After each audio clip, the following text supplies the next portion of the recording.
आप सभी को नमस्कार। पहलाग स्वागत है आपका हमारे YouTube चैनल जीके सरकारी पर। आधुनिक भारत के इतिहास की इस सीरीज के तहत आज ये आपका नवा वीडियो है। इससे पहले हमने भारतीय अर्थव्यवस्था पर ब्रिटिश शासन के प्रभाव और भारतीय शिक्षा का विकास किस तरीके से हुआ वो हमने देखा था। आज हम लोग पढ़ेंगे इसमें 1857 की क्रांति और उसके कारण और प्रभाव क्या रहे। हम उनको देखेंगे यहाँ पर कि 57 की क्रांति का स्वरूप किस प्रकार का था, क्या कारण रहे 57 की क्रांति के, विद्रोह का प्रसार एवं उसका जो परचम रहा कैसा रहा, असफलता के क्या कारण रहे, क्या महत्व इससे भारतीयों को मिला 57 की क्रांति से, दूसरा क्या परिणाम इससे हमको देखने को मिलते हैं 57 की क्रांति से। भारत में इस 57 क्रांति के बाद क्या नया हमको एक परिणाम देखने को मिलेगा।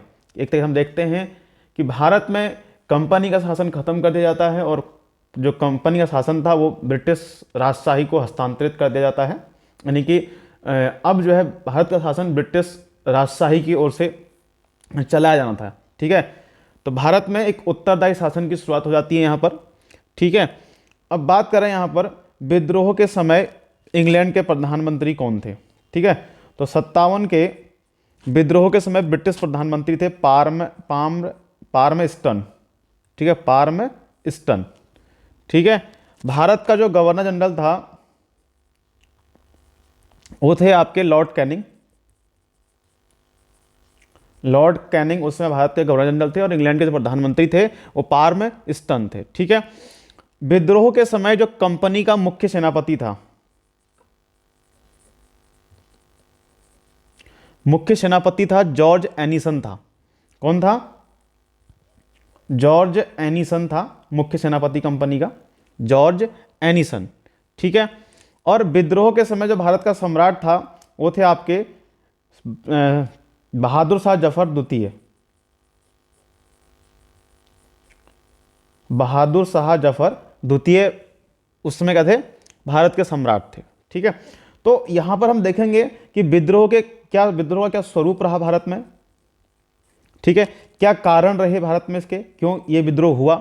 ठीक है, कैसे प्रारंभ होता है ये 57वीं क्रांति, किस प्रकार शुरू होगी, विद्रोह का प्रसार किस तरीके से विद्रोह का प्रसार होगा, बाद में उसका किस तरह से पतन भी हो जाएगा, असफलता के क्या कारण रहे,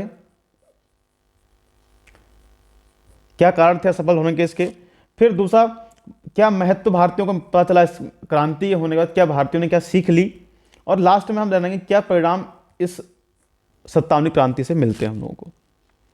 ठीक है, तो भारत में इस ब्रितानी सत्ता यानी कि ब्रिटिश सत्ता के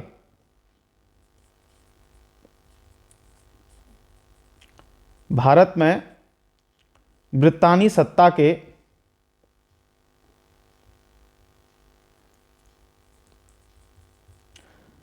100 वर्ष पूरे होने पर, ठीक है, 1757 में प्लासी का युद्ध शुरू होता है। उस समय से इनकी ब्रिटिश बंगाल में एक प्रभुसत्ता स्थापित होती है। तो 100 साल का पूरे उनको 1857 में इस ब्रितानी सत्ता की स्थापना के 100 साल पूरे होते हैं। और उसी संध्या पर यानी कि 100 साल पूरे होने पर ही क्या होता है, यहाँ पर सैनिकों द्वारा विद्रोह किया जाता है। क्या किया जाता है? विद्रोह किया जाता है। ठीक है, देखते हैं इसको हम लोग के बाद, चलिए साथ साथ देखते चलेंगे। तो विद्रोह के समय इंग्लैंड के प्रधानमंत्री पार्मस्टन, भारत का गवर्नर जनरल लॉर्ड कैनिंग, विद्रोह के समय कंपनी का मुख्य सेनापति जॉर्ज एलिसन था।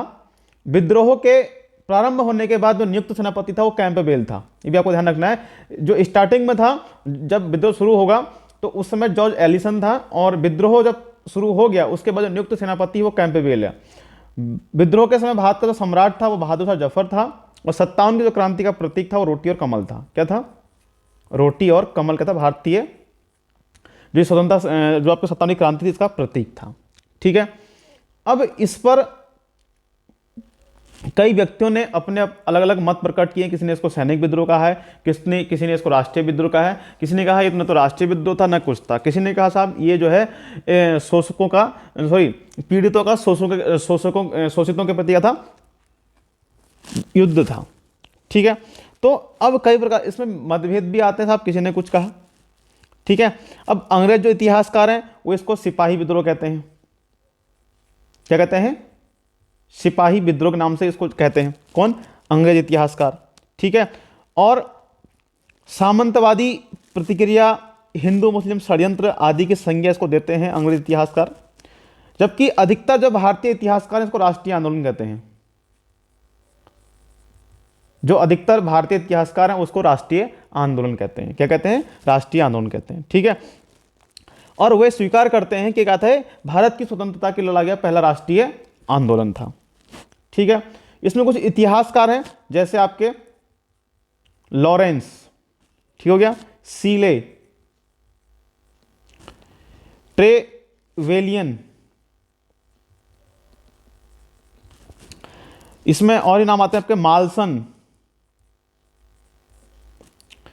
टी आर होम्स, ठीक है। लॉरेंस, सीले, ट्रेविलियन और माल्सन और टी आर होम्स ने जो अंग्रेज इतिहासकार हैं क्या कहा है इसको, इस विद्रोह को सैनिक विद्रोह की संज्ञा देते हैं। लोग की संज्ञा देते हैं, सैनिक विद्रोह की संज्ञा देते हैं, ठीक है। कुछ भारतीय भी उनकी हाँ में हाँ मिलाते थे, ठीक है। अब जैसे इसमें दुर्गादास बंदोपाध्याय थे और सैयद अहमद खां थे। सैयद अहमद खान क्या थे, अमीन के पद पर थे जिस समय ये जो आपका विद्रोह हुआ। उस समय सैयद अहमद खां बिजनौर में क्या थे, जो आपके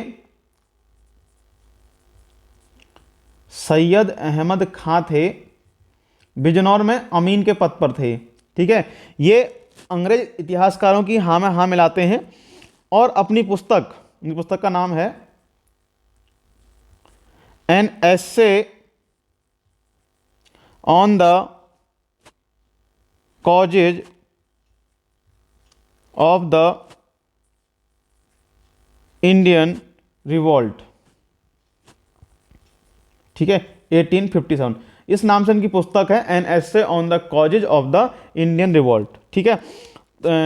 18 इसको आप लिखिएगा 1860 लिखा, उसको 57 नहीं लिखा उन्होंने, इसको 1860 लिखा हुआ है इसको, ठीक है। सर सैयद अहमद खान की पुस्तक है, ये आप ध्यान रखना है, an essay on the causes of the Indian revolt. इन्होंने भी क्या है इसको सैनिक विद्रोह माना, ठीक है। और इसमें एक व्यक्ति होंगे LER रीज, ठीक है, LER रीज।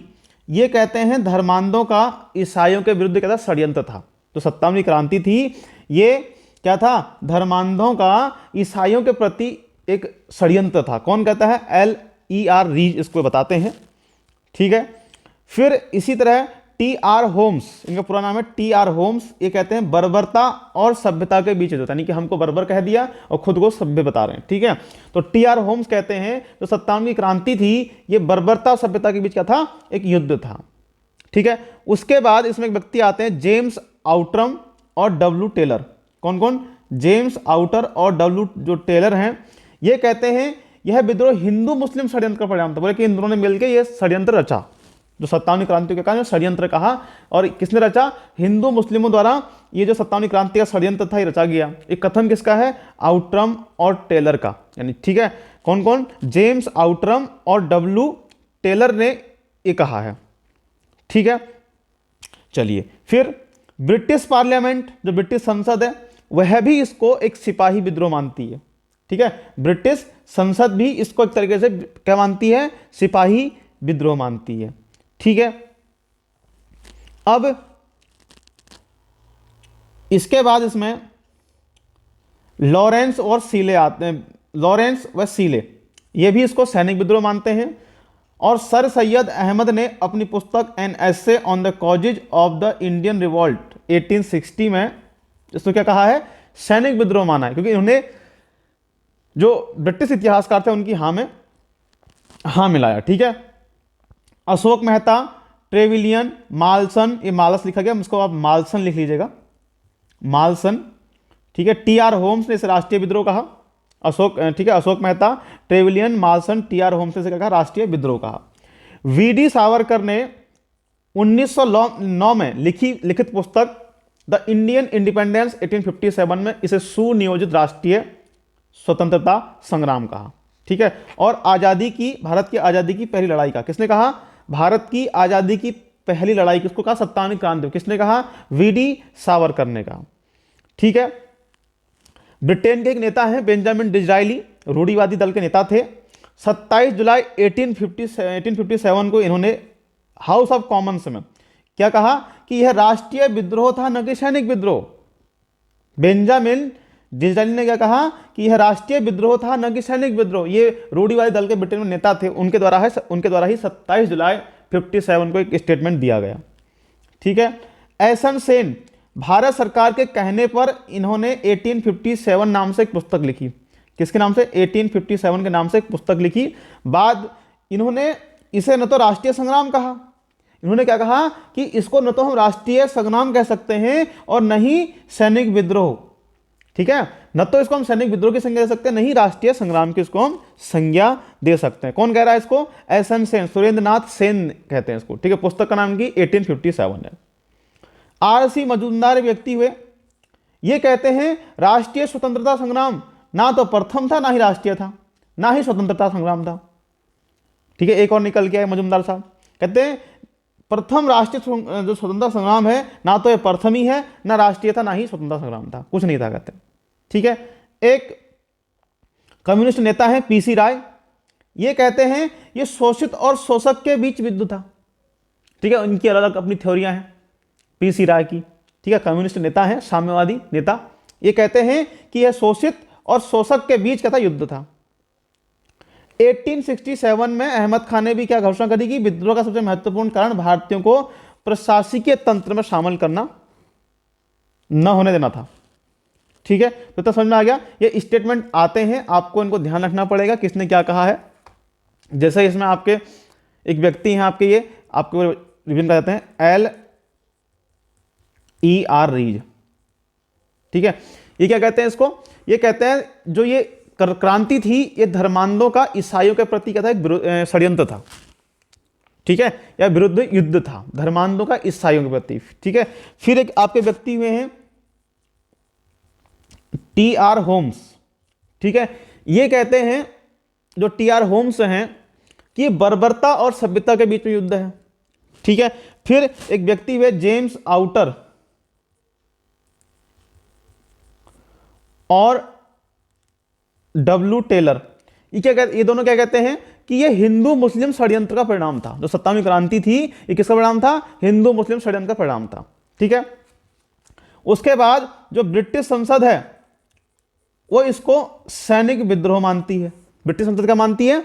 सैनिक विद्रोह मानती है। ठीक है, इसके अलावा जो ये मानते हैं वो लॉरेंस और सीले, ये दो व्यक्ति हैं, ये भी इसको सैनिक विद्रोह ही मानते हैं।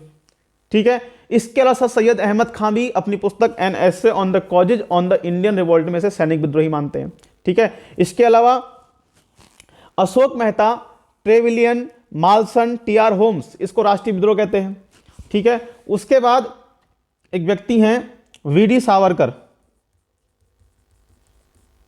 इन्होंने 1909 में लंदन में एक पुस्तक लिखी, उसका नाम है द इंडियन इंडिपेंडेंस 1857।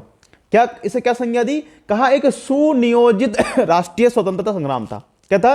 एक सुनियोजित राष्ट्रीय स्वतंत्रता संग्राम था और भारत की आजादी की पहली लड़ाई थी ये 57वीं क्रांति का।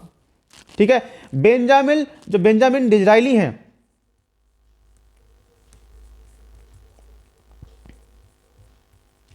ये ब्रिटिश नेता हैं, रूढ़िवादी दल के नेता थे। 27 जुलाई 57 को उन्होंने एक स्टेटमेंट दिया, कहा यह सैनिक विद्रोह नहीं था, क्या था? राष्ट्रीय विद्रोह था। ठीक है, था राष्ट्रीय विद्रोह था। फिर एक व्यक्ति आएंगे एसन सेन, सुरेंद्र नाथ सेन। ठीक है, भारत सरकार के कहने पर एक इतिहास की पुस्तक लिखते हैं 1857। कौन सी पुस्तक? 1857 की पुस्तक का नाम है। उसमें कहते हैं कि यद्यपि इसे राष्ट्रीय संग्राम तो नहीं कहा जा सकता, परंतु इसे सैनिक विद्रोह की संज्ञा देना भी गलत होगा। ठीक है, एक व्यक्ति आएंगे R.C. मजूमदार।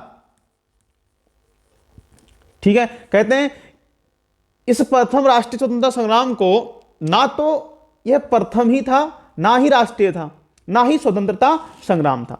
ठीक है, फिर एक कम्युनिस्ट नेता है आपके पीसी राय, ये क्या कहते हैं? पीसी राय कहते हैं कि यह शोषित और शोषक के बीच युद्ध था। पीसी राय कहते हैं यह शोषक और शोषित के बीच में क्या था? एक युद्ध था। ठीक है, क्या था? शोषित और शोषक के बीच में युद्ध था। ठीक हो गया, ये था आपके जिन्होंने इसके बारे में कुछ स्टेटमेंट दिए हैं। अब इसमें जानेंगे कारण क्यों ये है क्रांति हुई, क्या कारण रहे इस क्रांति को होने के। ठीक है, पहला तो कारण में राजनीतिक कारण आपको मिलेगा। आपको राजनीतिक कारण क्या काम होगा कि 3 में मराठा सरदार से संधि हो जाती है, तो वह सालम द्वितीय को अपने संरक्षण में मुक्त कर देते हैं मराठे, और 1803 से जो मुगल सम्राट है अंग्रेजों के संरक्षण में रहने लगता है। ठीक है, अब उसकी इज्जत की कोई वैल्यू नहीं रह गई। ठीक है, और जो ये सम्राट था ये गवर्नर जनरल को अपना पुत्र कहता था और वफादार नौकर कहता था। ठीक है, फिर इसमें एक एम हस्ट है व्यक्ति, एम हस्ट। ठीक है, ये बादशाह को समझा के आता है कि आप क्या एक नाम मात्र के बादशाह हो, क्या हो, नाम मात्र के बादशाह हो, और दरबार के ब्रिटिश रेजिडेंट से ने क्या किया, नजर देते समय खड़े होने से इनकार कर दिया, बोले हम खड़े नहीं होंगे आपके आने पर। ठीक है, बादशाह को नजर लेने, खिल्लत देने व दरबार करने रोक दिया। डलहौजी तो यह तक कहाया कि भैया बादशाह तुम क्या करो, लाल किला खाली कर दो। डलहौजी ने क्या कह दिया कि तुम लाल किला ही खाली कर दो और उपाधि छोड़ दो अपनी बादशाह की, और उत्तराधिकारी भी नामित मत करना अब। ठीक है, अगला कारण इसमें क्या रहा, अवध। अवध पर कुशासन का आरोप लगाकर 1856 में अवध को कैप्चर कर लिया ब्रिटिश सरकार द्वारा, ये डलहौजी के द्वारा। ठीक है, और जबकि अवध इनके संरक्षण में था अंग्रेजों के, फिर भी कुशासन का आरोप लगाकर अवध पर को कैप्चर कर लिया डलहौजी ने राज्य हड़प नीति के माध्यम से। ठीक है, और उसके बाद पेशवा बाजीराव द्वितीय के दत्तक पुत्र नाना साहब, उनकी पेंशन भी बंद कर दी। ठीक है, अगला कारण 1852 में एक बनता है इनाम कमीशन। एक इनाम कमीशन बैठाया गया कि ऐसी जागीरों को ढूंढिए जो क्या कर नहीं दे रही हैं। ठीक है, 1852 में एक इनाम कमीशन बैठाया गया डलहौजी के द्वारा, और कहा गया कि ऐसी जागीरों की पहचान कीजिए जो कर नहीं देती हैं। लगभग 35,000 जागीरों की जांच करी, जिसमें से 20,000 जागीरें जब्त कर ली ब्रिटिश सरकार द्वारा। कितनी? 20,000 जागीरें जब्त कर ली। ठीक है, अगले कारण की बात करें, आर्थिक कारण भी थे यहां भारत में। ठीक है, राजनीतिक कारणों के साथ साथ में आर्थिक कारण भी इस विद्रोह के कारण रहे। अब जैसे नई नई भू राजस्व व्यवस्था भारत में लेकर आ गए लोग, जैसे आपका स्थायी बंदोबस्त, महलवाड़ी, रैयतवाड़ी। ठीक है, इस तरह की व्यवस्थाओं के माध्यम से भी जो आर्थिक जो एक कारण रहे। ठीक है, यानी कि ये जो व्यवस्थाओं के माध्यम से नए नए नियम लेकर आए, करों में वृद्धि कर दी, और भारत में भारत में वाणिज्यीकरण को बढ़ावा दिया, और खाद्यान्न फसलों को उगने नहीं दिया, किसानों का आर्थिक शोषण किया गया इन जो ये भू व्यवस्था इनके माध्यम से। ठीक है, अब जब इसके अलावा जब भारत में सूखा हुआ, सूखा पड़ा, बाढ़ आई, फसलें नहीं हुई, तो अब बेचारे किसान क्या करते थे, जो महाजन थे यानी कि जिनका पैसा था उनसे कर्ज लेकर लगान देते थे।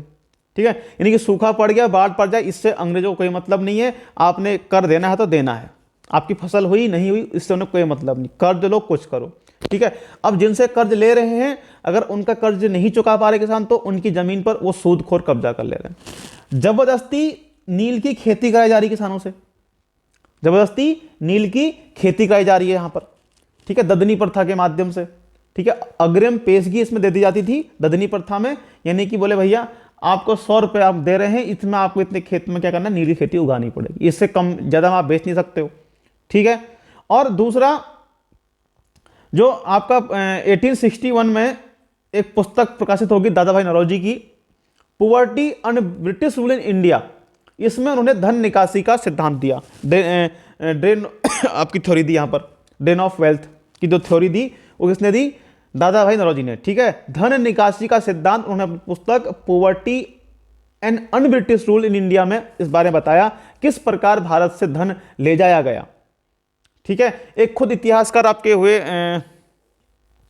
एक इतिहासकार वो कहते हैं कि हमारी जो अर्थव्यवस्था है वो स्पंज की भांति काम करती है। ठीक है, जो हमारी अर्थव्यवस्था है वो स्पंज की भांति काम करती है, गंगा में से अच्छी वस्तुओं को सोख लेती है और टेम्स नदी किनारे ले जाकर छोड़ देती है। ठीक है। अगला कारण, इसमें सामाजिक और धार्मिक कारण रहे।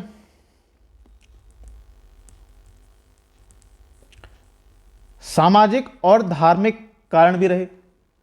इनमें धार्मिक अयोग्यता अधिनियम भी शामिल था। धार्मिक अयोग्यता अधिनियम भी एक कारण था जो 1850 में आया था। ठीक है। अब ब्रिटिश सरकार द्वारा भारत की जो सामाजिक व्यवस्था है उस पर हमला किया गया। जो कुरीतियां थी उनको दूर करने के लिए कानून लेके आया, जैसे सती प्रथा, कन्यावध, बाल विवाह, विधवा विवाह का समर्थन। इस प्रकार की जो कुरीतियां हैं या फिर जो सामाजिक जो उनके अपने रीति रिवाज हैं उन पर प्रहार किया गया। पंडितों ने, मौलवियों ने अंग्रेजों की जो एक कार्य कर रहे थे इनको चुनौती दी। ठीक है।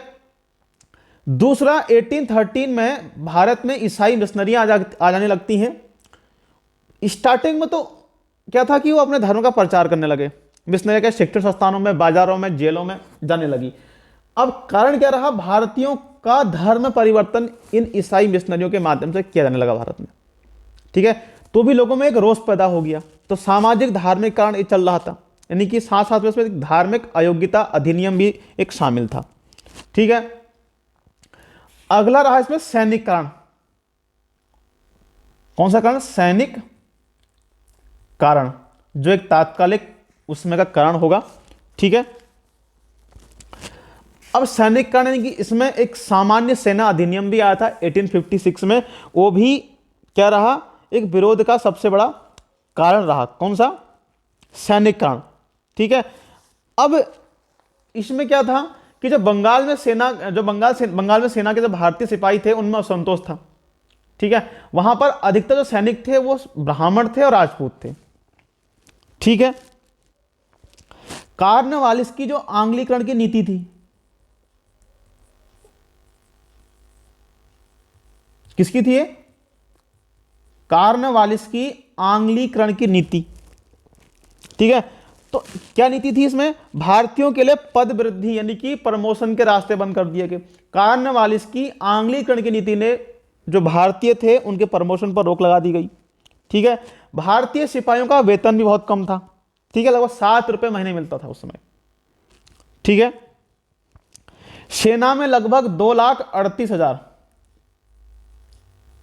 2,38,000 सैनिक थे। ठीक है। इसमें से केवल 45,000 ही यूरोपियन सैनिक थे, बाकी भारतीय थे। ठीक है। यानी कि लगभग 5:1 के अनुपात में 5 भारतीय सैनिक थे और उसमें 1 अंग्रेज सैनिक था। ठीक है। जो सेना थी उस समय, जो सबसे बड़ी कमान उस समय बंगाल की कमान हुआ करती थी, सबसे बड़ी सेना। छावनियां इनकी बैरकपुर में, बहरामपुर, दमदम में थी उस समय। ठीक है। अब इससे पहले अगर हम सैनिक विद्रोह की बात करें, जो पहला सैनिक विद्रोह होगा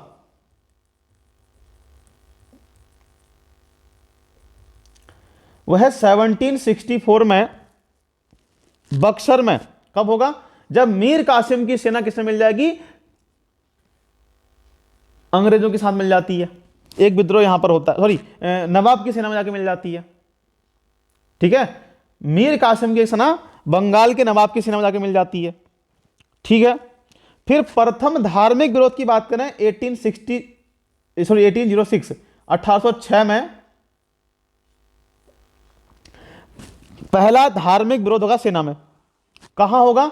वेल्लोर में होगा। पहला धार्मिक विरोध होता है वेल्लोर में। ठीक है।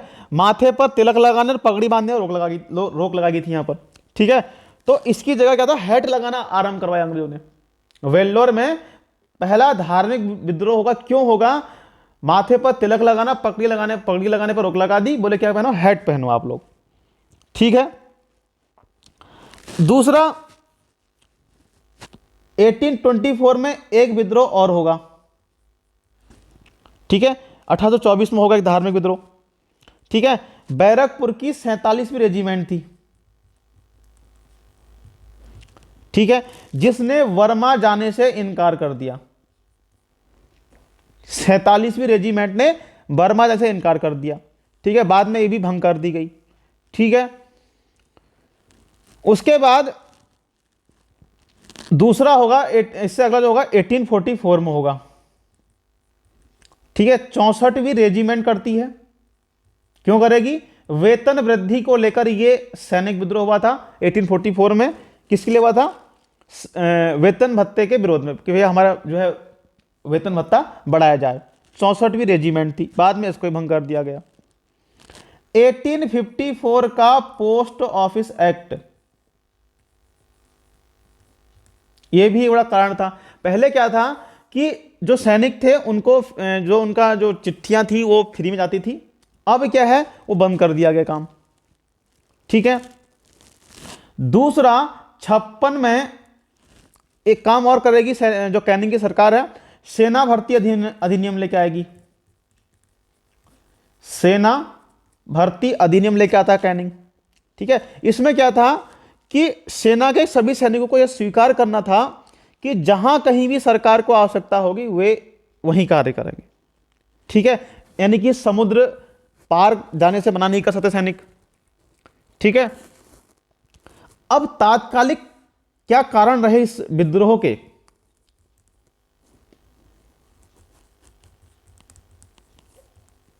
ये तो सामाजिक धार्मिक राजनीतिक कारणों की हम बात कर रहे हैं, सैनिक कारणों की बात कर रहे हैं, लेकिन इसमें तात्कालिक कारण क्या रहा? ठीक है, तो 1856 में सरकार ने क्या किया, ब्राउन बेस जो बंदूक थी उसके स्थान पर न्यू इनफील्ड राइफल के प्रयोग का निश्चय किया। किसके स्थान पर? ब्राउन बेस के स्थान पर। ठीक है, तो जो राइफल था, राइफल में जो कारतूस थी, जो कारतूस का ऊपरी हिस्सा होता था उसको लगभग इस तरीके से, ठीक है, तो ऊपरी हिस्से को मुंह से काटना पड़ता था। अब जनवरी 57 में क्या होता है, सेना में यह अफवाह फैल जाती है कि साहब जो कारतूस में क्या है, गाय और सुअर की चर्बी लगी हुई है। ठीक है, बाद में इस जो घटना थी, जो ये अफवाह फैली, इसने चिंगारी का कार्य किया वहां पर। मंगल पांडे ने विद्रोह की शुरुआत कर दी। बाद में जब इस बात की पुष्टि हो गई कि हाँ वास्तव में इसमें गाय और सुअर की चर्बी का प्रयोग किया गया है, तो विद्रोह प्रारंभ हो जाता है। ठीक है, चलिए इनको देख लेते हैं। तो राजनीतिक कारण, तो इतना हम लोग समझ में आ गया को राजनीतिक कारण किस प्रकार से रहे, सामाजिक धार्मिक कारण किस प्रकार से रहे, सैनिक कारण क्या रहे, धार्मिक कारण क्या रहे।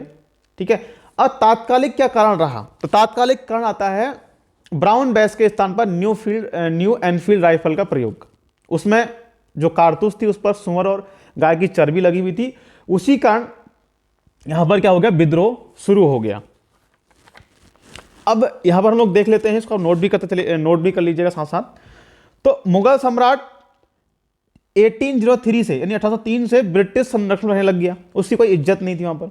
ठीक है, एम हस्ट ने भी इसको समझा दिया कि साहब तुम्हारी कोई इज्जत नहीं है, तुम नाम मात्र के हो।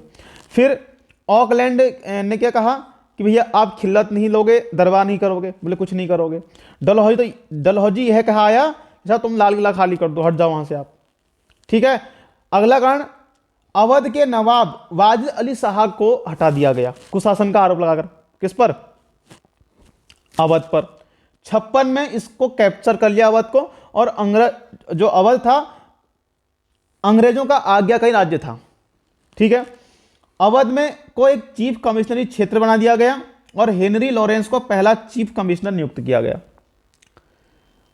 एक आपका हो गया मुगल सम्राट के बारे में, दूसरा अवध के नवाब के बारे में, तीसरा पेशवा बाजीराव द्वितीय के जो दत्तक पुत्र नाना साहब, उनकी पेंशन बंद कर दी। इधर से ये भी नाराज। 52 में डलहौजी क्या करेगा, जागीरदारों को भी नाराज कर देगा, एक इनाम कमीशन बैठाएगा 52 में। इसमें क्या था, लगभग 35,000 जागीरों की जांच की गई और 20,000 जागीरें जब्त कर ली। बोले भैया ये कर नहीं दे रही, 20,000 बिना करके हैं। ठीक है, आर्थिक क्या कारण रहे, इसमें जो आर्थिक कारणों को हम क्या बोलते हैं, भू राजस्व नीति इसमें, और आयात निर्यात मूलक विभेद था इसमें। ठीक है, यानी कि यहाँ से सामान ले जा रहे हैं कम दामों में और वहाँ से मंगा रहे हैं महंगे दामों में। इसी को बोलते हैं आयात निर्यात मूलक विभेद। भू व्यवस्थाओं के नए नियम, करों में वृद्धि, भारतीय उद्योग धंधों को नष्ट करके अंग्रेजों ने आर्थिक शोषण किया, जो एक विद्रोह का कारण बनता है। सूखा पड़ा, बाढ़ आई, फसलें नहीं हुई, फिर भी क्या है, किसानों को कर देना था। उसके लिए किसानों ने क्या क्या क्या किया, महाजनों से कर्ज लिया, फिर लगान दिया। अब कर्ज नहीं चुका पा रहे हैं तो उनकी जमीन पर इन महाजनों ने कब्जा कर लिया। बागान में नील मजदूरों से जबरदस्ती मजदूरी कराई जा रही है।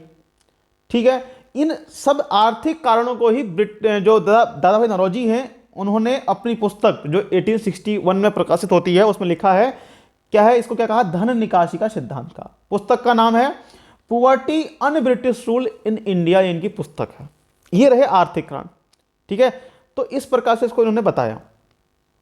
अगला कारण सामाजिक धार्मिक कारण, यानी कि समाज की जो समाज में जो लोगों की अपनी प्रथाएं हैं, रीति रिवाज हैं, उनमें जबरदस्ती हस्तक्षेप, मतलब कुरीतियों पर हमला किया, वो तो ठीक था एक तरीके से, लेकिन जो उनकी अपनी प्रथाएं हैं उन पर भी आप क्या है, प्रहार कर रहे हैं, हस्तक्षेप कर रहे हैं।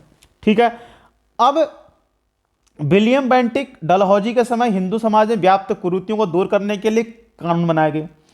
सती प्रथा, कन्यावध, बाल विवाह का निषेध और विधवा विवाह का समर्थन सरकार द्वारा किया गया।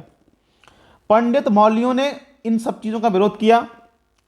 अंग्रेज भारतीयों को काले अथवा सुअर कहते थे। होटलों क्लबों में भारतीय नहीं जा सकते थे। ठीक है, और 1813 में ईसाई मिशनरियां भारत में आने लगी और भारतीयों का धर्म परिवर्तन करवाने लगी। ठीक है, तो इस प्रकार ये सामाजिक और धार्मिक कारण थे। फिर सैनिक कारण क्या रहे, इसमें एक कारण रहेगा सामान्य सेना अधिनियम 1856 भी जो था असंतोष का सबसे बड़ा कारण रहा। ठीक है, बंगाल सेना के भारतीय सिपाहियों में असंतोष था। ठीक है, यहां पर अधिकतर सैनिक जो थे आपके ब्राह्मण थे, राजपूत थे। कॉर्नवालिस की आंग्लीकरण की नीति, तो ये क्या नीति थी, इसके तहत भारतीयों की पदोन्नति नहीं होती थी, प्रमोशन नहीं होता था। ठीक है, भारतीय सैनिकों का वेतन भी कम था, केवल 7 रुपये पर महीना था। जो सेना थी उसमें 2,38,000 भारतीय सैनिक थे और 45,000 अंग्रेजी सैनिक थे। लगभग 5:6 का अनुपात था। ठीक है, सेना कमान में बंगाल कमान सबसे बड़ी थी इस समय। यहां पर जो छावनियां थी बैरकपुर में, बहरामपुर में, दमदम में थी। ठीक है, भारतीय सिपाहियों का पहला विद्रोह 1764 में तब होगा जब बक्सर में मीर कासिम के विरुद्ध लड़ते हुए मुनरो की सेना की बटालियन नवाब की सेना में जाकर मिल जाती है। ठीक है, बाद में इन पर मुकदमा चलाया गया, 24 को तोप से उड़ा दिया गया। 6 में प्रथम धार्मिक विरोध होगा, वेल्लोर में होता है। ठीक है, यहां पर क्यों होगा, माथे पर तिलक लगाने और पगड़ी बांधने पर रोक लगा दी गई थी, इसलिए ये पहला धार्मिक विरोध होगा 6 में। अगला विरोध 24 में होता है, 1824 में बैरकपुर की 47 रेजिमेंट बर्मा जाने से इनकार कर देती है। ठीक है, अगला उसके बाद आपका इसमें था एक 1844 में, उसमें आप नोट कर लीजिएगा, 1844 में फिरोजपुर में, कहां, 1844 में फिरोजपुर में 64वीं रेजिमेंट के द्वारा विद्रोह किया गया। क्यों किया गया, वेतन भत्तों के विरोध में। ठीक है, फिर उसके बाद 1854 का जो पोस्ट ऑफिस एक्ट था, डाकघर अधिनियम था, भी एक बड़ा कारण था। ठीक है, ये निःशुल्क डाक सुविधा थी पहले, बाद में इसको बंद कर दिया गया। ठीक है, तो ये आपका हो गया इसमें। अब इसमें बात करेंगे तात्कालिक कारण क्या रहा। तो कारण क्या रहा, पुरानी लोहे वाली बंदूक ब्राउन बेस के स्थान पर न्यू एनफील्ड राइफल का प्रयोग। ठीक है, इसमें क्या था कि जो कारतूस थी उसके मुंह को आगे से काटना पड़ता था दांत के थ्रू। अब यहां 57 में, जनवरी 57 में एक अफवाह फैल गई कि इस कारतूस में गाय और सुअर की चर्बी है। बाद में पुष्टि करने पर एक कंफर्म हो गया कि हाँ साहब, इसमें गाय और सुअर की चर्बी लगी हुई थी, और उससे पहले मंगल पांडे विद्रोह कर चुके होते हैं। ठीक है, ये रहे तात्कालिक कारण। अब इसमें देखेंगे विद्रोह का प्रारंभ किस प्रकार से होता है। ठीक है, तो सबसे पहले बात करेंगे 23 जनवरी 57 को दमदम के सैनिकों ने कारतूसों के प्रयोग से इनकार कर दिया, बोले हम नहीं करेंगे इनका प्रयोग। ठीक है, 23 जनवरी को। फिर 26 फरवरी 57 को बहरामपुर के सैनिक विद्रोह कर देंगे। ठीक है, 29 मार्च 57 को बहरामपुर की 19वीं नेटिव इन्फेंट्री के सिपाहियों ने भी नई इनफील्ड राइफल का प्रयोग करने से मना कर दिया। ठीक है, 23 जनवरी को दमदम के सैनिक, 26 फरवरी को बहरामपुर के सैनिक और 29 मार्च को फिर बहरामपुर के 19वीं रेजिमेंट भी मना कर देगी। 29 मार्च 57 को 34वीं रेजिमेंट बैरकपुर के मंगल पांडे ने अपने साथियों के साथ विद्रोह कर दिया और उसने एडजुटेंट लेफ्टिनेंट बाग की हत्या कर दी और मेजर सार्जेंट ह्यूरस को गोली मारी और मंगल पांडे को 8 अप्रैल 57 को फांसी पर लटका दिया। कब? 8 अप्रैल 1857 को फांसी पर लटका दिया गया। ठीक है, तो मंगल पांडे ने कब विद्रोह किया? 29 मार्च 57 को विद्रोह किया। फिर 24 अप्रैल 57 को मेरठ में तैनात देशी घुड़सवार सेना के 90 सिपाहियों ने भी विद्रोह कर दिया, बोले हम चर्बी वाले कारतूस का प्रयोग नहीं करेंगे। ठीक है, 9 मई 57 को इनमें से 85 को बर्खास्त कर दिया गया और 10 साल की सजा हो गई। ठीक है, 10 मई 87 को मेरठ में तैनात पूरी भारतीय सेना ने विद्रोह कर दिया और अधिकारियों पर गोली चला दी।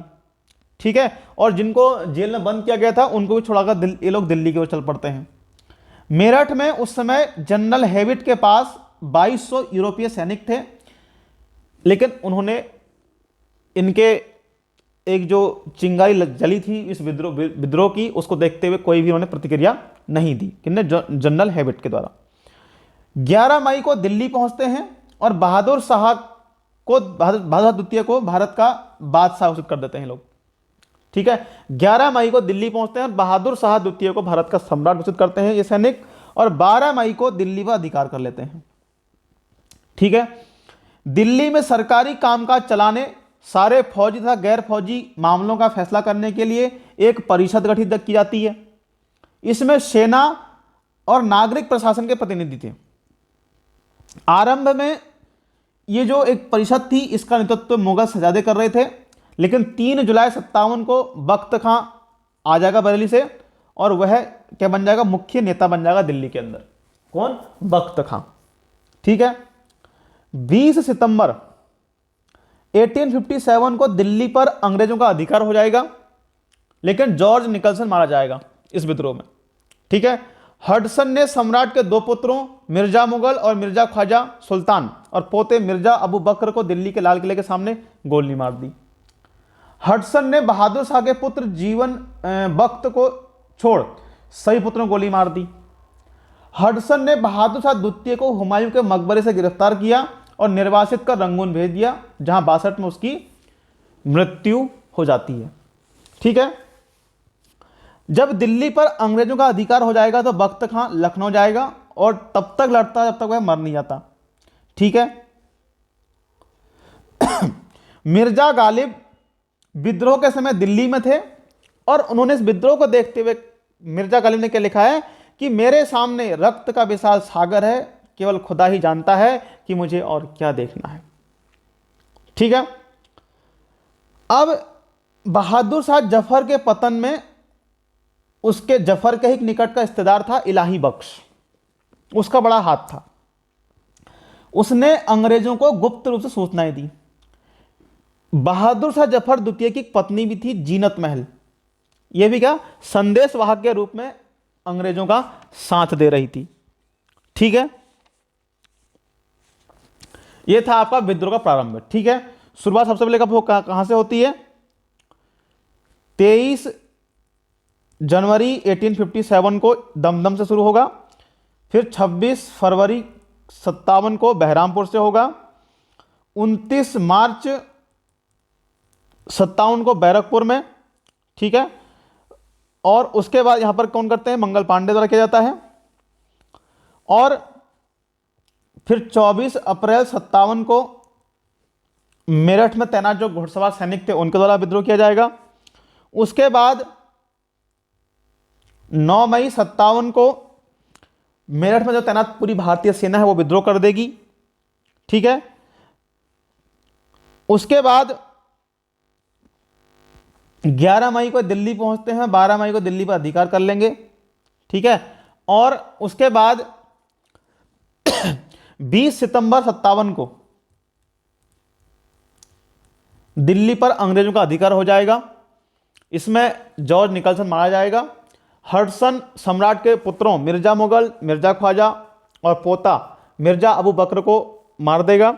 हडसन भी क्या करेगा, जीवन बख्त को छोड़कर सम्राट के सही पुत्र को मार देगा। और मुगल सम्राट को हुमायूं के मकबरे से हडसन गिरफ्तार करता है। बाद में उसको निर्वासित करके रंगून भेज दिया जाता है, जहां पर 62 में उसकी मृत्यु हो जाएगी। और उस समय मिर्जा गालिब विद्रोह के समय दिल्ली में ही थे, ठीक है। लिखते हैं कि मेरे सामने रक्त का एक विशाल सागर है, केवल खुदा ही जानता है मुझे और क्या देखना पड़ेगा, ठीक है। क्या कहा कि मेरे सामने रक्त का विशाल सागर है, केवल खुदा ही जानता है कि मुझे क्या देखना पड़ेगा, ठीक है।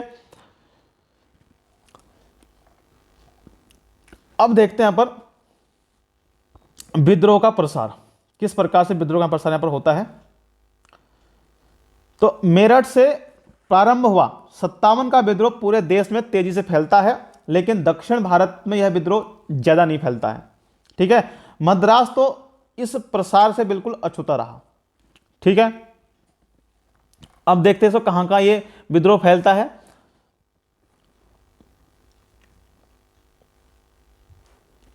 तो बात करेंगे लखनऊ की। सबसे पहले लखनऊ, यहां पर बेगम हजरत महल है आपकी। कौन है? बेगम हजरत महल लखनऊ में होंगी।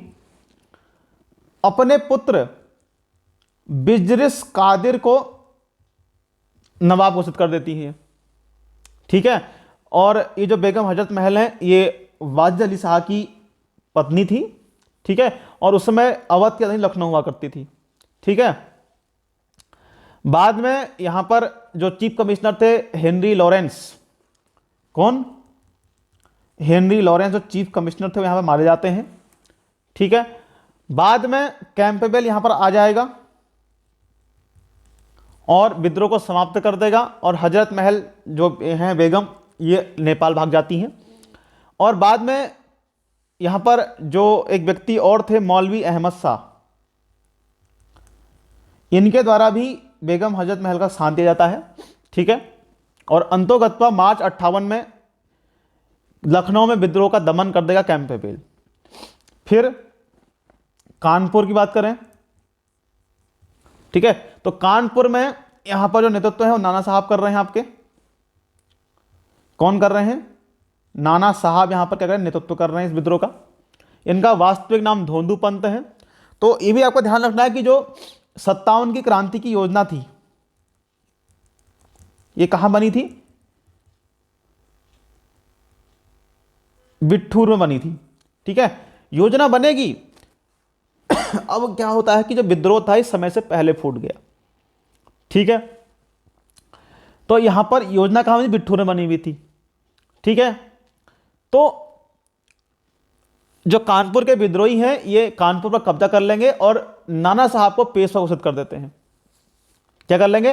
पेशवा घोषित कर देते हैं, ठीक है। और नाना साहब की ओर से यहां पर तात्या टोपे नेतृत्व कर रहे थे। इनका वास्तविक नाम रामचंद्र पांडुरंग था, ठीक। कौन था? रामचंद्र पांडुरंग था, ठीक है। इस प्रकार हम देखेंगे कैंपबेल ने यहां पर भी क्या कर दिया? इस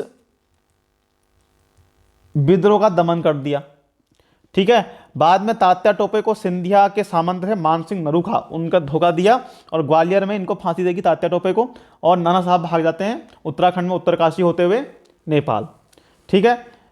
अब चलते हैं झांसी। यहां पर रानी लक्ष्मीबाई नेतृत्व कर रही होंगी, ठीक है। और अपने पुत्र दामोदर को गद्दी न दिए जाने का कहती नाराज थी अंग्रेजों से, ठीक है। और गंगाधर राव की ये विधवा थी, ठीक है। तो यहां पर ह्यू आता है। कौन आता है? ह्यू रोज को भेजते दमन करने का, अब जाओ ये दमन करके आओ, ठीक है। तो बाद में हीरोज के द्वारा इस झांसी पर भी क्या दमन कर दिया जाएगा इस विद्रोह का, ठीक है। लेकिन जो ह्यूरोज है वो कहता है कि जो भारतीय क्रांतिकारी हैं उनमें यहाँ सोई हुई एक औरत अकेली मर्द है। ठीक है। लक्ष्मीबाई के द्वारा ग्वालियर पर भी अधिकार किया जाता है, ग्वालियर के सैनिक साथ देते हैं लक्ष्मीबाई का, लेकिन बट जो सिंधिया है अंग्रेजों का समर्थक था वो।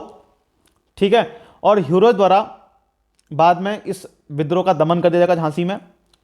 फिर चलते हैं बिहार में, बिहार यानी कि आरा। ठीक है। यहां पर है जगदीशपुर, तो कभी बिहार ना देगा जगदीशपुर आपको ऑप्शन दे देगा। ठीक है,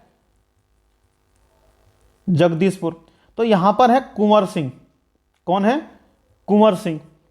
80 वर्षीय बाबू कुंवर सिंह बिहार से नेतृत्व करते हैं।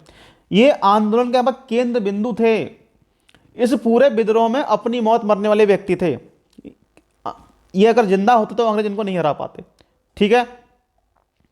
तो बाद में जब इनकी मृत्यु हो जाती है तो जो इनके भाई हैं अमर सिंह वो नेतृत्व संभालते हैं, और दिसंबर 1858 में विलियम टेलर और विंसेंट आयर की सेना ने यहां पर विद्रोह को दबा दिया बिहार में, विलियम टेलर और विंसेंट आयर के द्वारा।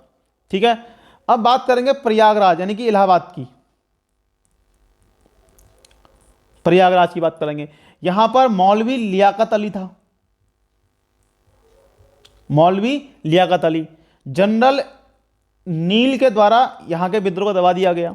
फिर चलते हैं अयोध्या यानी कि फैजाबाद। ठीक है। अयोध्या का नाम अब क्या हो गया? फैजाबाद का नाम क्या? अब अयोध्या हो गया। ठीक है। तो यहां पर कौन था? मौलवी अहमदुल्ला यहां पर नेतृत्व कर रहा था। ठीक है। और लास्ट यहां पर कैंप बेल के द्वारा अयोध्या का जो विद्रोह था उसको दमन कर दिया गया। ठीक है। बरेली की बात करें,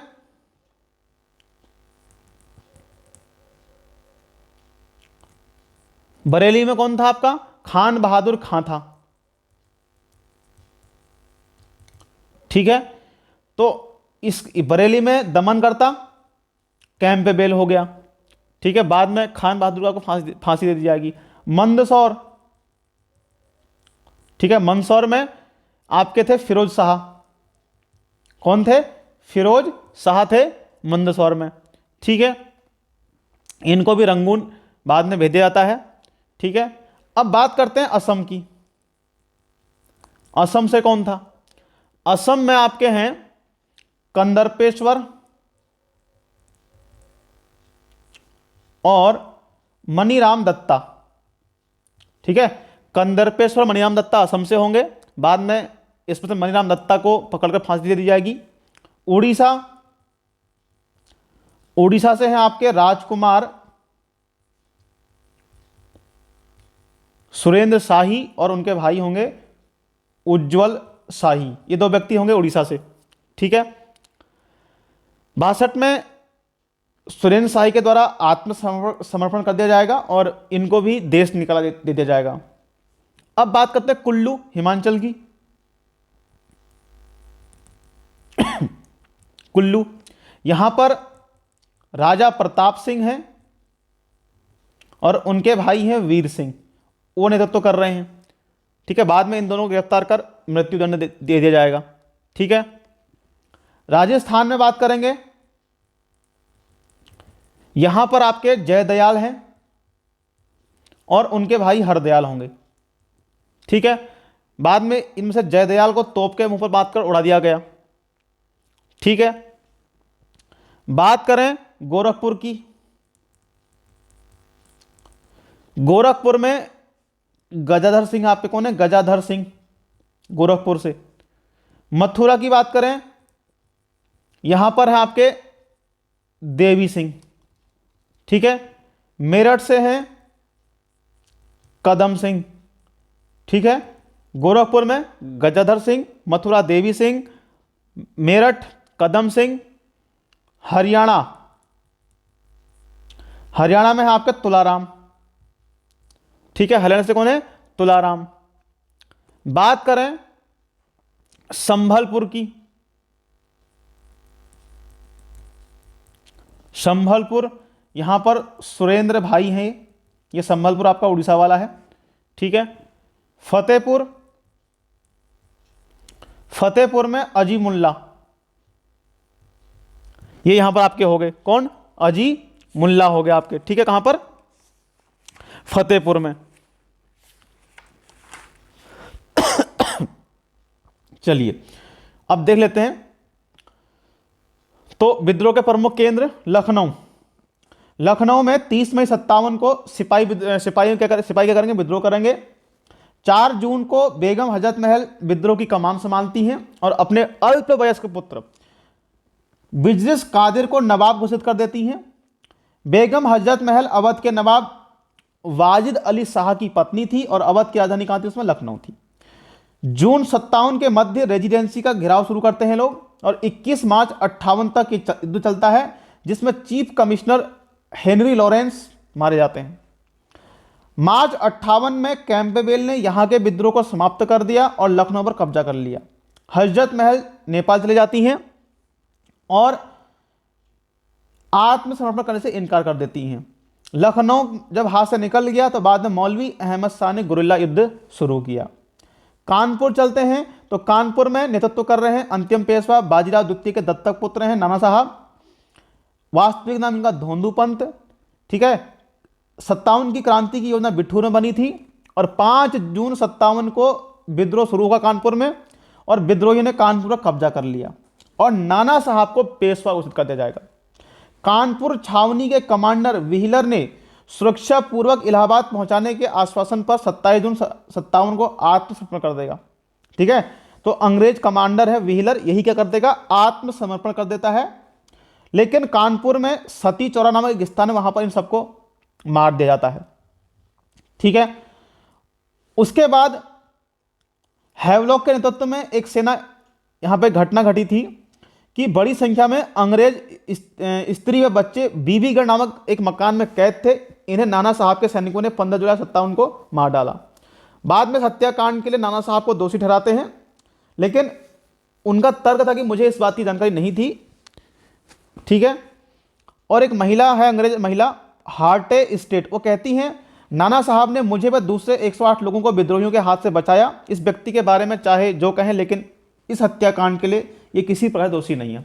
अभी हत्याकांड हो गया तो हैवलॉक के नेतृत्व में एक सेना भेजते हैं और 20 जुलाई को नील भी कानपुर पहुंच गया और कानपुर पर कब्जा कर लेगा। लेकिन 27 नवंबर को ग्वालियर की विद्रोही सेना ने कानपुर को अंग्रेजों से फिर छीन लिया, ठीक है। 16 दिसंबर 57 को कैंपबेल ने कानपुर पर पूर्ण रूप से अधिकार कर लिया। किसने, कैंपबेल ने। नाना साहब की ओर से लड़ने की जो जिम्मेदारी थी वो तात्या टोपे की थी, जिनका वास्तविक नाम रामचंद्र पांडुरंग था।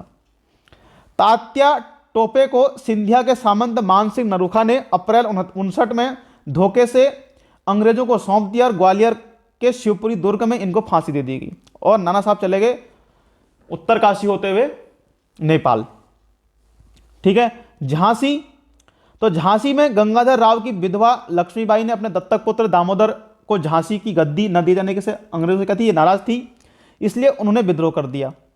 झांसी में 5 जून 57 को विद्रोह का प्रारंभ होता है और रानी का दमन करने के लिए 23 मई 58 को सर ह्यूरोज ने झांसी को घेर लिया, झांसी को, ठीक है। 8 दिन तक युद्ध होता है, लेकिन कुछ देशद्रोही हैं, जयचंद शत्रु सेना को क्या करेंगे, शत्रु सेना उनके कारण क्या होगा, शत्रु सेना किले में घुस जाती है, ठीक है। देशद्रोहियों के कारण सेना जो अंग्रेज सैनिकों को किले में घुसाते हैं। रानी भागकर पहुंची ग्वालियर, लेकिन वहां पर सिंधिया था अंग्रेज समर्थक, उसकी सेना ने विद्रोहियों का साथ, जो उसकी सेना थी वो विद्रोहियों का साथ मिल जाएगी और फिर से रानी ने ग्वालियर पर कब्जा कर लिया। अंग्रेज सेनापति इसमें भयभीत होकर पीछे भागता है, लेकिन तभी पीछे से ह्यूरोज की सेना आ जाती है। फिर दोनों मिलकर ग्वालियर पर आक्रमण करते हैं और यहीं 58 को रानी वीरगति को प्राप्त हो जाती हैं और ग्वालियर पर अंग्रेजों का अधिकार हो गया। लक्ष्मीबाई की मृत्यु पर जनरल ह्यूरोज ने कहा, भारतीय क्रांतिकारियों में यहां सोई हुई औरत एक अकेली मर्द है, ठीक है। और ह्यूरोज ने ही लक्ष्मीबाई को 57 की क्रांति का सबसे शक्तिशाली व्यक्ति भी कहा है। बिहार में बिहार के प्रमुख नेता थे जगदीशपुर के 80 वर्षीय बाबू कुंवर सिंह थे। यहां पर कौन थे? बाबू कुंवर सिंह।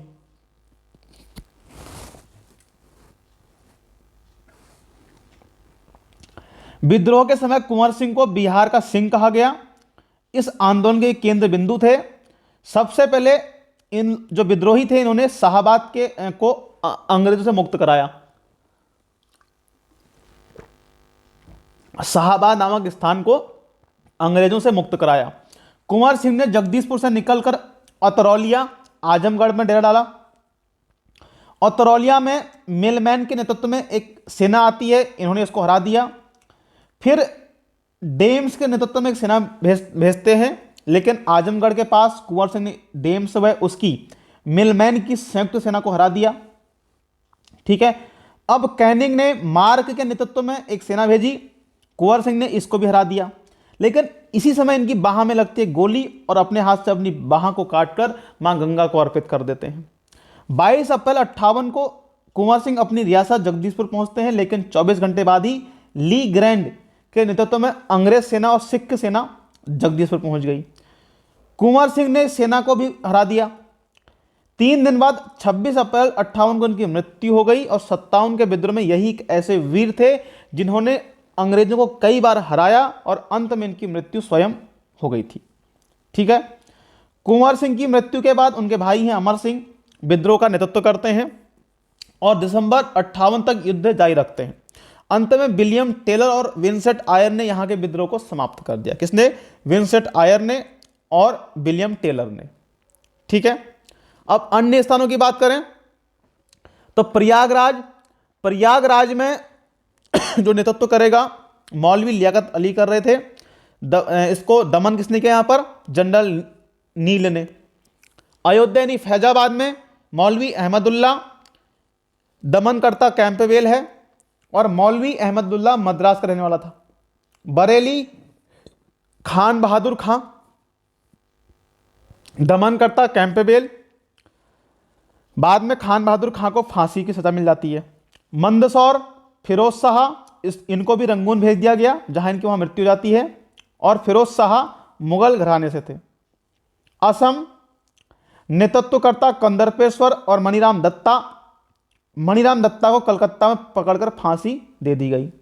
उड़ीसा राजकुमार सुरेंद्र शाही और उज्जवल शाही, ये संबलपुर के थे और 1862 में सुरेंद्र शाही ने आत्मसमर्पण कर दिया और इनको देश निकाला दे दिया गया। कुल्लू हिमाचल, यहां पर राजा प्रताप सिंह हैं और उनके भाई वीर सिंह हैं। बाद में इन दोनों को भी मृत्युदंड दे दिया जाता है। तो राजा प्रताप सिंह और वीर सिंह कुल्लू से। राजस्थान से जयदयाल और हरदयाल, इसमें से जयदयाल को तोप के मुंह पर बांधकर उड़ा दिया गया। ठीक है, और गोरखपुर में गजाधर सिंह है। मथुरा में देवी सिंह हो गए। ठीक है, मेरठ में कदम सिंह, हरियाणा में तुलाराम, जोधपुर में कुशल सिंह और संभलपुर यहां पर सुरेंद्र भाई हैं और फतेहपुर में मौलवी अजीमुल्ला हैं। ठीक है, ये थे प्रमुख केंद्र विद्रोह के। ठीक है, अब ये आपका विद्रोह था ये असफल क्यों हुआ इसको हम जानेंगे। असल में क्या कारण रहा कि जो आधे से अधिक भारत का था अंग्रेजों के साथ खड़ा था, आधे से अधिक भारत। ठीक है, इसमें राष्ट्रीय भावना का अभाव था। ठीक है, स्वयं के स्वार्थ में सब लोग लिप्त थे। ठीक है, झांसी अलग, कानपुर अलग, लखनऊ अलग, दिल्ली वाले अलग। ठीक है, इसी प्रकार कानपुर, आपका बरेली, सब अपने अपने के लड़ रहे थे, उन्हें पता ही नहीं हम क्यों लड़ रहे हैं। ठीक है, जमींदार लड़ रहे हैं, उनकी जिम्मेदारी छिन गई है। ठीक है, झांसी लड़ रही है कि साहब उसके पुत्र जो उनका पुत्र गजाधर सिंह दामोदर को गद्दी नहीं दी गई। ठीक है, तो एक राष्ट्रीय भावना का अभाव था, स्वयं के स्वार्थ से लोग लिप्त थे, संगठन का अभाव था इनमें, लक्ष्य का पता नहीं है कि हम लड़ ही क्यों रहे हैं, यही पता नहीं चल रहा है इन लोगों को हम लड़ क्यों रहे हैं। ठीक है, लड़ क्यों रहे थे। अब इसमें हम देखेंगे आपका असफलता के क्या कारण रहे, क्यों यह असफल हुआ। ठीक है, इसको हम लोग देखते हैं। तो सबसे पहले है 57 का विद्रोह पहले हुए सभी विद्रोह से कहीं अधिक बड़ा था। ठीक है, छुटमुट तो होते रहे, लेकिन ये इस बार का सबसे बड़ा विद्रोह था। ठीक है, आधे से अधिक जो भारत था वो अंग्रेजों के साथ खड़ा था। राष्ट्रीय भावना का अभाव था, स्वयं के स्वार्थ में लिप्त थे, संगठन का अभाव था, लक्ष्य का अता पता नहीं, हम क्यों लड़ रहे हैं। ठीक है, विद्रोह में सैनिक असैनिक दोनों वर्गों ने हिस्सा लिया, फिर भी विद्रोह सफल रहा, क्या कारण है इसके। ठीक है, अब असैनिकों ने भी भाग लिया, सैनिकों ने भी भाग लिया। ठीक है, सैनिक लड़ने साहब कि हमसे जो है सुअर और गाय की चर्बी वाले कारतूस जो है वो मुंह से तोड़वा रहे हैं, इसलिए लड़ रहे थे। ठीक है, और लोग लड़े साहब उनकी जागीरदारी छीन ली गई है। ठीक है, उनकी जो राजशाही है वो चले गई है। ठीक है, अब क्या कारण रहे विद्रोह का स्वरूप। अब अचानक और समय से पहले विस्फोट हो गया इसमें। तिथि निश्चित थी पहले 31 मई की, बिठूर में योजना बनी थी 31 मई को विद्रोह करेंगे। ठीक है, इसमें कहते हैं कि एक महिला थी जो अंग्रेजों के वहां काम करती थी, तो भैया उनका मन तो महिलाओं का बच्चों के प्रति होता ही है कोमल, तो वह इस योजना को वहां बता देती है, तो अंग्रेज समझ जाते हैं। ठीक है, एक कोड वर्ड के माध्यम से वो बोलती है, लेकिन वो समझ जाते हैं कि कुछ होने वाला है। ठीक है, सतर्क हो गए पहले ही। ठीक है, अब क्या होगा, समय से पहले विद्रोह का विस्फोट हो गया, अखिल भारतीय आंदोलन का रूप धारण नहीं कर सका। ठीक है, अखिल भारतीय आंदोलन का रूप धारण नहीं कर सका, कुछ ही भागों में सीमित रहा। बंगाल, पंजाब, कश्मीर, उड़ीसा, दक्षिण भारत में क्रांति ही नहीं फैल पाई। देसी नरेशों और सामंतों ने क्या करी, गद्दारी करी इसमें। ठीक है, कुछ भारतीय शासकों व सरदारों की स्वामी भक्ति अंग्रेजों के साथ थी। कैनिंग ने कहा, यदि इन शासकों व सरदारों ने स्वामी भक्ति का काम न किया होता तो क्या होता, हमको एक झोंके में ही बहा दिया होता। इन लोगों ने साथ दिया, किन्होंने, देसी नरेशों और सामंतों ने गद्दारी करी। अगला, योग्य नेतृत्व का अभाव। ठीक है, योग्य नेतृत्व का अभाव। 57 के विद्रोह में मजबूत केंद्रीय संगठन का अभाव था। विद्रोहियों में वीरता बहादुरी की कमी नहीं थी, लेकिन योग्य सेनापति गुण नहीं थे इन लोगों में। ठीक है, अब बहादुर शाह ने दिल्ली आने वाली सेना को बाहर ही रोकने का प्रयास नहीं किया, सब दिल्ली में घुस गए। ठीक है, संगठन का अभाव, बिना किसी योजना के प्रारंभ हो गया ये। तिथि पहले यहां पर 13 लिखी है, 31 मई इसको लिख लीजिएगा आप लोग। तिथि थी पहले 31 में निश्चित की गई, ये पहले शुरू हो गया, 10 मई को चल गया, शुरू हो गया। ठीक है, अचानक ही समय से पहले काम हो गया। निश्चित उद्देश्य का अभाव था, तो यह कहना कठिन है कि सभी विद्रोही राष्ट्रीयता की भावना से प्रेरित होकर लड़ रहे थे। ठीक है, कहना चाह रहे हैं कि ऐसा नहीं है कि सभी राष्ट्रीयता की भावना से लड़ रहे थे इसमें। ठीक है, भारतीय सैनिकों ने चर्बी वाले कारतूसों के कारण विद्रोह किया और इन्हें अपना अंतिम लक्ष्य पता नहीं है कि हम क्यों लड़ रहे हैं भैया। ठीक है, दूसरा, सीमित साधन थे। ठीक है, अब भारतीय सैनिक लड़ रहे हैं तलवारों से, भालों से, और अंग्रेज लड़ रहे हैं भैया नवीन राइफलों का प्रयोग कर रहे थे। बुंदेलखंड के बानपुर के राजा हैं मदन सिंह, इन्होंने यूरोपीय ढंग से तोप ढालने का एक कारखाना स्थापित किया था, जिसमें बनी हुई तोपें अंग्रेजी सरकार द्वारा प्रयोग की गई। अब भारतीयों ने बनाई हैं और अंग्रेज वाले मजे ले रहे हैं, तो इस प्रकार आधा भारत तो अंग्रेजों के साथ था, शिक्षित वर्ग भारत के साथ था। ठीक है, वो नहीं चाहता था कि यहां से अंग्रेज जाएं। ठीक है, शिक्षित वर्ग की उदासीनता, शिक्षित भारतीयों ने न तो भाग लिया, नहीं उसका समर्थन किया। व्यापारी वर्ग ने भी कलकत्ता, मुंबई में अंग्रेजों की सफलता के लिए प्रार्थना करी। कृषक वर्ग की उपेक्षा कर दी गई। ठीक है, क्या हुआ, 57 के विद्रोह में विद्रोहियों की बड़ी भूल थी कि कृषक वर्ग को ये लोग अपने साथ लाना भूल गए। राजाओं और जमींदारों का आंदोलन बना के रख दिया इन लोगों ने इसको। ठीक है, ये जो लोग थे इन्होंने इस आंदोलन को राजाओं का और जमींदारों का आंदोलन बना दिया। जो कृषक था उसको भूल के साथ ही लेके नहीं आए, इसलिए जनसाधारण का आंदोलन ही नहीं बन पाया ये आंदोलन। ठीक है, उत्तराखंड में तक तो ये आता भी नहीं है आपका। ठीक है, अब महत्व क्या मिला हमको इसका, तो एक प्रकार से राष्ट्रीय भावना का बीजारोपण होगा, राष्ट्रवाद का बीजारोपण होगा। 57 की क्रांति के पश्चात ब्रिटिश सरकार का ध्यान देश की आंतरिक दशा को सुधारने पर जाएगा। ठीक है, क्या होगा, एक राष्ट्रीय भावना का, राष्ट्रवाद का बीजारोपण होगा यहां पर। ठीक है, ब्रिटिश सरकार का ध्यान देश की आंतरिक भागों को सुधारने को जाएगा। अब विद्रोह का परिणाम क्या हुआ, असफल तो रहा लेकिन परिणाम बहुत अच्छा निकला इस विद्रोह का। ठीक है, मुगल सत्ता सदा के लिए समाप्त हो गई। कंपनी का शासन समाप्त हो जाएगा। ठीक है, राष्ट्रीयता राष्ट्रवाद का बीजारोपण हो चुका है। महारानी, जो एक अन्य परिणाम था, महारानी विक्टोरिया का घोषणा पत्र। ठीक है, इसके माध्यम से यहां पर घोषणाएं की जाती हैं और इसी घोषणा पत्र को भारत का शिक्षित वर्ग अपने अधिकारों का मैग्ना कार्टा कहता है। यह है आपका विक्टोरिया का घोषणा पत्र। ठीक है,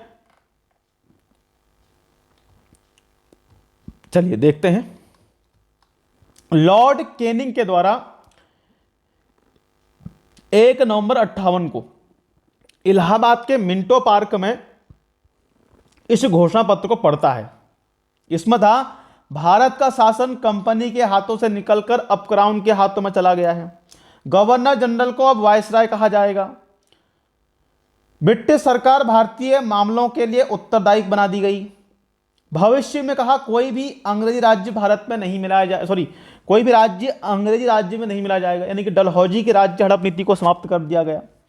ठीक है, गोद लेने का अधिकार वापस कर दिया गया। सरकार अब भारतीयों के धार्मिक सामाजिक मामलों को हस्तक्षेप नहीं करेगी।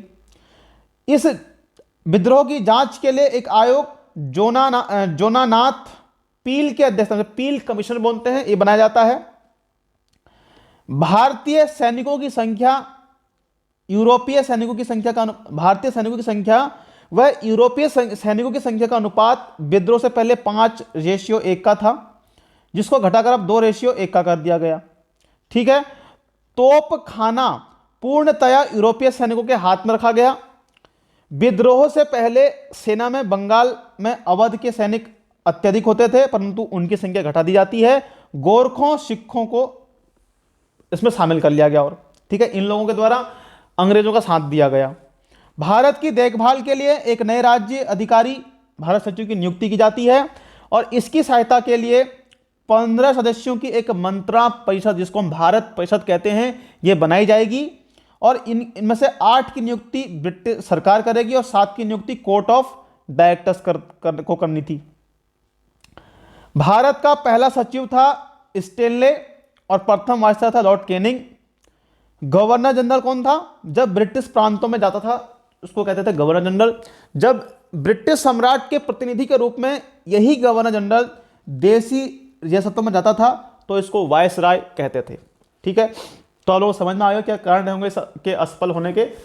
एक योग्य नेतृत्व उनके पास नहीं था, संगठन का संगठन का अभाव था, सीमित साधन थे, लक्ष्य का अता पता नहीं था इन लोगों को।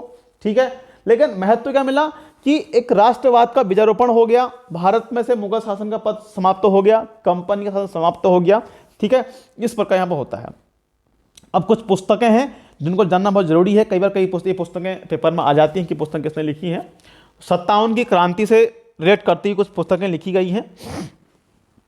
इनमें पहली पुस्तक है एस.एन. सेन की 1857। पीसी जोशी की है रेबेलियन 1857। किसकी? पीसी जोशी की पुस्तक है रेबेलियन 1857। फिर है एच.पी. चट्टोपाध्याय, तो इनने लिखी है द सेपॉय म्यूनिटी ऑफ 1857। किसने लिखी है ये? The sepoy mutiny of 1857। किसने लिखी है? एच.पी. चट्टोपाध्याय। फिर है आपके ए.टी. एम्बरी, इनने भी पुस्तक लिखी है 1857। फिर एक व्यक्ति हैं आर.सी. मजूमदार, ये भी लिखते हैं the sepoy mutiny and revolt of 1857। कौन लिखते हैं? आर.सी. मजूमदार। ठीक है, फिर है एस.बी. चौधरी, यानी कि शशि भूषण चौधरी, इनका पूरा नाम है शशि भूषण चौधरी। ये लिखते हैं civil rebellion in the Indian mutinies 1857 से 59। और इनकी पुस्तक और है theories of the Indian mutiny. ये दो पुस्तकें इन्होंने लिखी हैं, civil rebellion in the Indian mutinies 1857-59 और theories of the Indian mutiny 1857। Maulana आजाद की पुस्तक है 1857।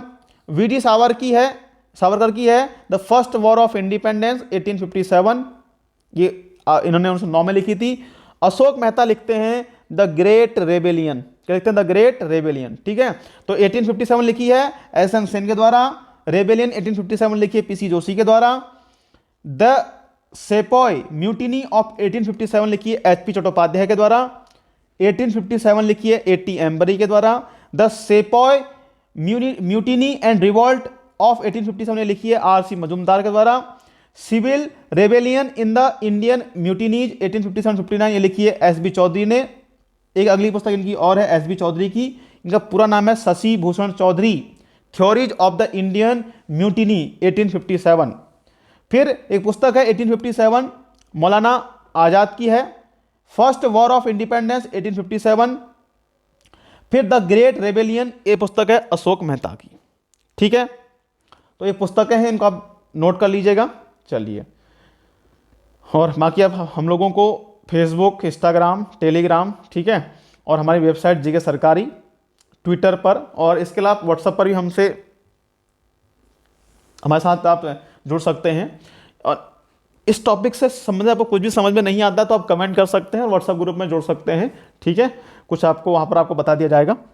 चलिए, ये 57वीं क्रांति को हमने आज इसमें ख़त्म कर दिया है। अब जब इसमें नया टॉपिक पढ़ेंगे तो हम पढ़ेंगे कुछ अन्य प्रमुख विद्रोह पढ़ेंगे इसमें। ठीक है, क्या पढ़ेंगे? कुछ अन्य प्रमुख विद्रोह पढ़ेंगे, जिनमें एक नागरिक विद्रोह होंगे और एक होंगे जनजातीय विद्रोहों को पढ़ेंगे। ठीक है, जनजातीय विद्रोह पढ़ेंगे इसमें। ठीक है, ये हमने इसमें पढ़ना है आगे चलकर। ठीक है, तो चलिए आज के लिए इतना ही काफ़ी है।